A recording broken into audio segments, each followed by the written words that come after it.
श्रोता प्रेमियों, मैं राम सागर शास्त्री आप लोगों के समक्ष रखने जा रहा हूं एक साथ 3 प्रसंग। नंबर 1 पिपलाद का विवाह, नंबर 2 दशरथ द्वारा शनि की स्तुति और नंबर 3 अंधक और शिव का युद्ध।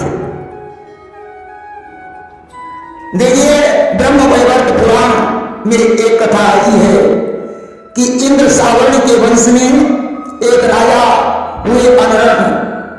राजा अनरण विष्णु भक्त और जितेंद्रिय थे, जिन्होंने महर्षि भृगु को पुरोहित बनाकर 100 वर्ष में यज्ञ किए, परंतु इंद्र पद को स्वीकार नहीं किया। राजा अनरण के सब पुत्र और एक पद्मा नाम की पुत्री थी, जो परम सती और लक्ष्मी स्वरूपा थी। धीरे धीरे पद्मा विवाह में यज्ञ हो गई। राजा ने दूत को भेजकर उसके लिए सुंदर वर की तलाश करवाई, परंतु कोई श्रेष्ठ वर नहीं मिला। एक दिन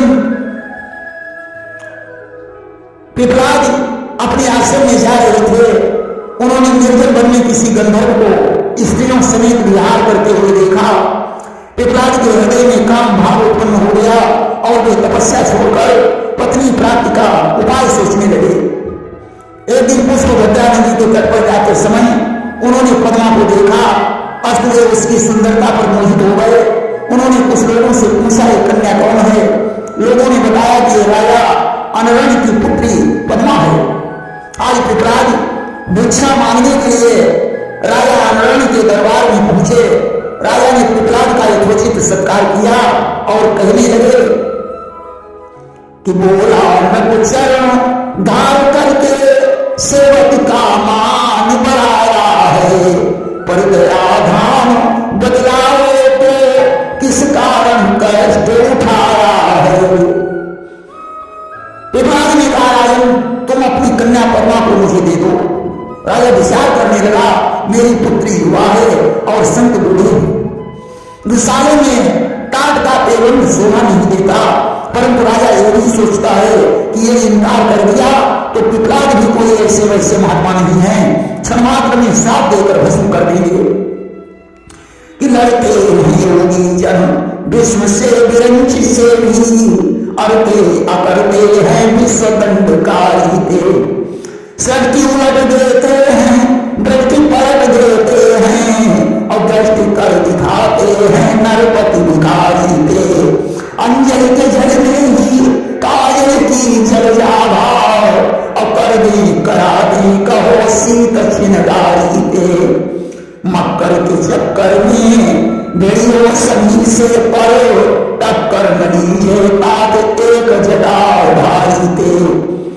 ऐसे तपस्वी से इनकार करना मौत को दावत देने के बराबर है। राजा ने कहा, महात्मन आप थोड़ा रुक जाएं, अभी मैं महारानी से परामर्श करके आता हूं। आज उदास होकर राजा महल में गया।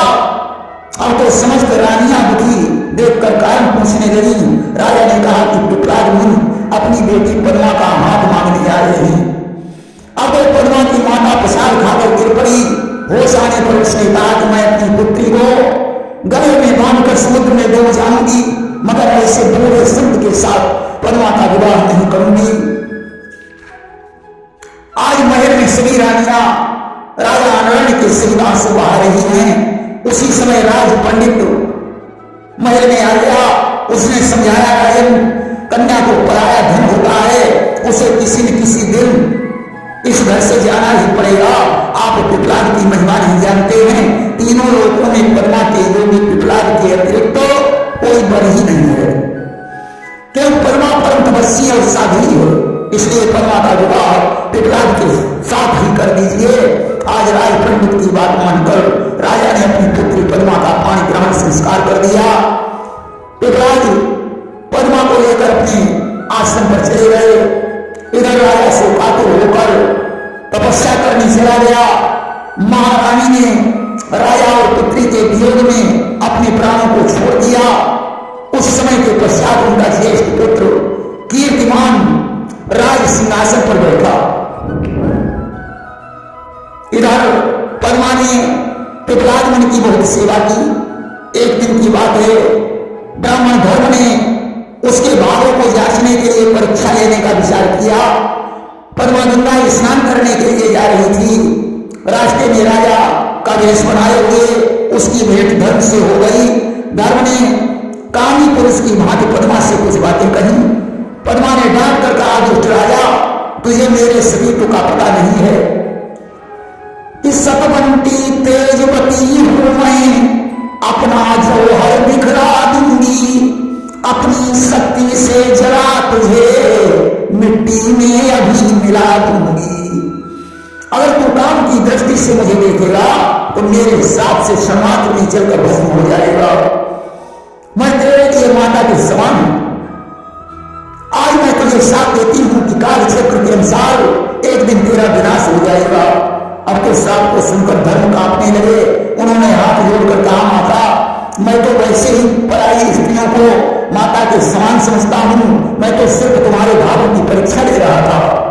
मैं धर्म हूं, आपने मुझे नाश होने का साथ दे दिया है। मेरे नाश होने पर तो संपूर्ण सृष्टि का विनाश हो जाएगा।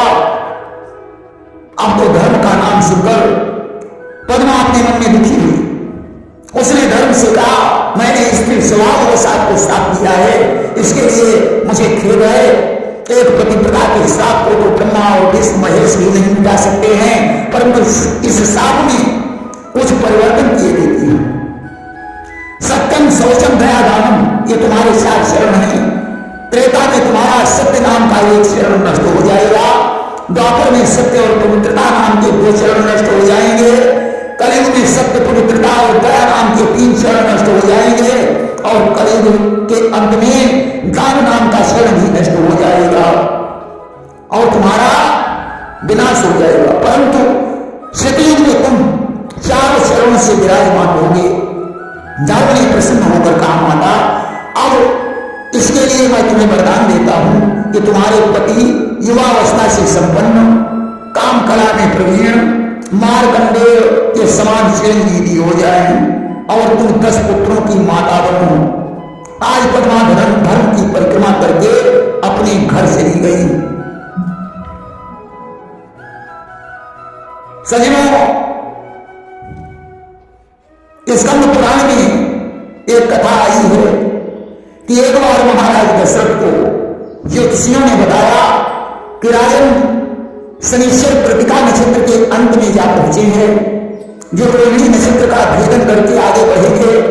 या उग्र सातक भेदन नाम का योग है। दशरथ ने ज्योतिषियों से पूछा, इसका क्या दुष्प्रभाव होगा? ज्योतिषियों ने कहा, राजन, यह योग देवता और राक्षसों के लिए भयंकर है। इसमें सारे संसार में 12 वर्ष का अकाल पड़ जाएगा। आज महाराज दशरथ गोबर वशिष्ठ के पास गए कि गोरुग्रह गए तुरंत मन पाया अजोर पानी की अभिनवी विशाला। राजा ने गुरुवर वशिष्ठ को प्रणाम किया। वशिष्ठ ने कहा, कहो राजेंद्र, कैसे आए हो? राजा ने कहा, गुरुवर, शनिश्चर रोहिणी का भेदन करके आगे बढ़ने वाले हैं, इसका क्या परिणाम होगा तथा मुझे क्या करना चाहिए? वशिष्ठ ने कहा, राजन, रोहिणी प्रजापति ब्रह्मा का नक्षत्र है। इसका भेदन हो जाने पर प्रजा कैसे रह सकती है? या योग ब्रह्मा और इंद्र आदि देवताओं के लिए भी खराब है। दशरथ ने कहा, गुरुदेव, तो मैं शनिदेव को रोहिणी का भेदन ही नहीं करने दूंगा। आज उन्होंने रथ तैयार किया, दिव्यास्त्रों के सहित धनुष उतारा और तीव्र गति से नक्षत्र मंडल में जा पहुंचे कि रथ चल गई निज कर धनुवाना और नभ मंडल हित कीन बयाना। आज रोहिणी पृष्ठ जो सूर्य से 1.25 लाख योजन ऊपर है, महाराज दशरथ वहां जा पहुंचे और उन्होंने अपने धनुष की प्रत्यंचा को चढ़ाया और संहार अस्त्र का संधान कर दिया। यह अस्त्र देवता और असुरों के लिए भयंकर था। ऐसा चमत्कार देखकर शनिदेव थोड़ा भयभीत हो गए कि देखी वीरता सन घबराए और तत्क्षण पास धूप के आए। आज मुस्कुराते हुए शनि दशरथ के पास आए।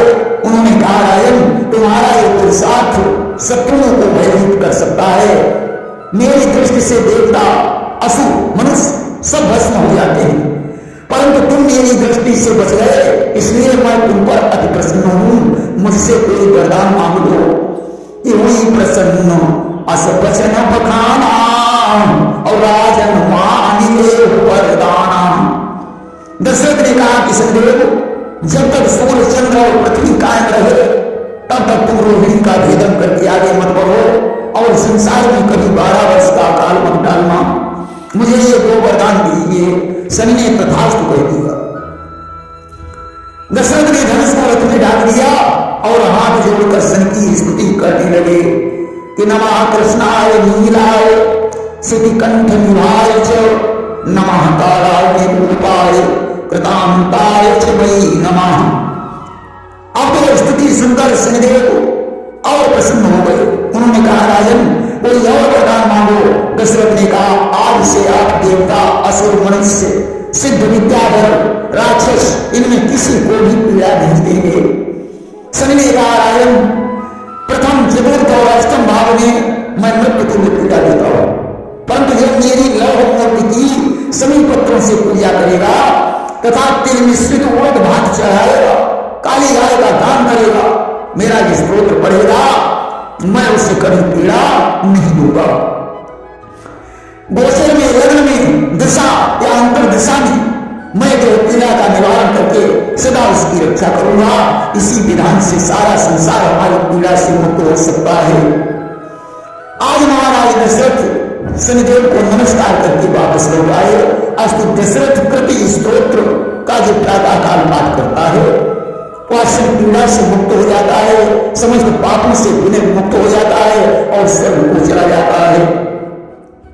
देखिए शिव पुराण में एक कथा आई है कि प्रहलाद जी राज सिंहासन पर बैठे, उसने हिरण्याक्ष के पुत्र अंगद ने अपने पिता की मृत्यु का बदला लेने के लिए ब्रह्मा जी की घनघोर तपस्या की कि अंधक जब कपकीन कराया और ब्रह्मा प्रकट भये तत्काला। ब्रह्मा जी उसके सामने प्रकट हो गए। उन्होंने कहा वरदान मांग लो। अंधक बोला विधाता पहले तो आप मुझे भगवान होने का वरदान दीजिए और फिर मुझे विश्व विजयी होने का वरदान दीजिए। देव गंधर्व यक्ष नाग मनुष्य यहां तक कि नारायण और शिव के भी हाथों से मैं मारा न जाऊं। ब्रह्मा ने कहा पुत्र किसी कहीं को मरना ही पड़ेगा। उसने कहा भगवान जब मैं जन्म देने वाली माता को देखकर कामातुर हो जाऊं तब हमारा विनाश हो। ब्रह्मा जी ने एक वस्तु कह दिया और ब्रह्मलोक को चले गए। अब तो अंधक ने स्वर्गलोक पृथ्वी लोक पाताल लोक तीनों लोकों पर अधिकार कर लिया। अंधक के 3 मंत्री थे दुर्योधन वैदस और हस्ती। एक बार उन्होंने पर्वत की कंदरा में शिव को तपस्या करते हुए देखा और बाहर पार्वती जी को देखा। उन्होंने दौड़कर अंधक को बताया कि महाराज गुफा में एक त्रिशूलधारी संत तपस्या कर रहा है, उसकी पत्नी बहुत सुंदर है, विवाह के लायक है। अब तो अंधक मंत्रियों सहित गुफा के पास पहुंचा। उसने एक दूत को भेजकर संत को संदेश दिया कि मैं तीनों लोगों की संपत्ति तुझे दे दूंगा, तुम बदले में अपनी स्त्री को मुझे दे दे। अब तो दूत ने गुफा में पहुंचकर संत को संदेश दिया। शंकर ने कहा कि अंधक से कह देना कि योगियों के लिए योग के अतिरिक्त त्रिलोकों की संपत्ति व्यर्थ है, वह यमराज का खौफ करे, दोबारा ऐसा संदेश भेजने की कोशिश न करे, अन्यथा उसे पता चल जाएगा कि योगियों में कितनी शक्ति होती है। दूत ने इस समय अंधक को प्रत्युत्तर सुनाया तो क्रोधित होकर अंधक ने विशाल राक्षसी सेना लेकर पर्वत को घेर दिया। भगवान शंकर ने युद्ध करने के लिए नंदी को भेजा। घमासान युद्ध हुआ। नंदी अंधक के द्वारा घायल हो गए। पार्वती ने उस समय ब्रह्मा विष्णु का ध्यान किया, वे अपनी अपनी सेना लेकर आ गए। अब तो भगवान शंकर भी युद्ध भूमि में उपस्थित हो गए कि नाना भांति चले हथियारा और भयो युद्ध को बर नहीं पारा। घमासान युद्ध हुआ। अंधक की सारी सेना मारी गई। वह दौड़कर शुक्राचार्य की शरण में पहुंचा। शुक्राचार्य ने वहां पहुंचकर अमृत संजीवनी मंत्र द्वारा सारी सेना को जीवित कर दिया कि जितने सैनिक प्राण गवाए और निज विद्या शुक्र ही आए। सैनिक शिवगणों को मारने लगे, परंतु ने दौड़कर भगवान शंकर को बताया कि शुक्राचार्य ने अंधक के सैनिकों को जीवित कर दिया है, अब जो भी सैनिक मरता है शुक्राचार्य उसे जीवित कर देते हैं। शिव ने नंदी से कहा जाओ और शुक्राचार्य को उठाकर मेरे पास ले आओ कि नंदी देव शिव का बुझाई और शुक्र हिलावो देवी उठाई। नंदी ने भयंकर रूप धारण कर दैत्यों को मार मार कर शुक्राचार्य को उठा लिया। अब तो बहुत से सैनिक नंदी के पीछे दौड़े। नंदी ने अपने मुख की आग से उन्हें जलाकर भस्म कर दिया और शुक्राचार्य को लाकर शंकर जी को दे दिया। शंकर जी ने उन्हें फल के समान उठाकर निगल लिया और अंधक से जाकर युद्ध करने लगे। भगवान शंकर ने त्रिशूल मार मार कर उसके सारे शरीर को छलनी कर दिया, परंतु उसके रक्त कणों से तमाम अंधक उत्पन्न हो गए। वे सभी पशुपति के द्वारा मारे गए। सैनिकों के घावों से दूसरे सैनिक उत्पन्न होने लगे। उस समय विष्णु ने शिव को बुलाकर अजय स्त्री का रूप धारण कराया, वह रुधिर का पान करने लगी। धीरे धीरे सारी सेना विनष्ट हो गई, केवल अंधक ही बचा। शिव ने त्रिशूल में उसे छीन दिया और ऊपर उठाया। सूर्य की किरणों से उसका शरीर सूख गया, परंतु अंधक फिर भी नहीं मरा। इसलिए त्रिशूल आकाश उठावा और सूर्य तेज ममता दबावा और सूखी शरीर पिंजरा भयऊ और परि अंधक के प्राण गयऊ। उसने शिव की स्तुति की कि नागेंद्राय त्रिलोचनाय भस्मांबराय महेश्वराय नित्याय शुद्धाय दिगंबराय तस्मै नकाराय नमः शिवाय। शिव ने प्रसन्न होकर उसे गणाध्यक्ष का पद प्रदान कर दिया। इधर शुक्राचार्य 100 वर्षों तक शिव की कोप में भ्रमण करते रहे। उन्होंने शिव योग का आश्रय लिया तो शिव ने उन्हें मूत्र मार्ग से बाहर निकाल लिया। शुक्राचार्य ने भगवान शिव को प्रणाम किया। शिव ने कहा पहले तुम भार्गव कहे जाते थे, आज से तुम्हारा नाम शुक्राचार्य होगा। प्रेम से वृंदावन बिहारी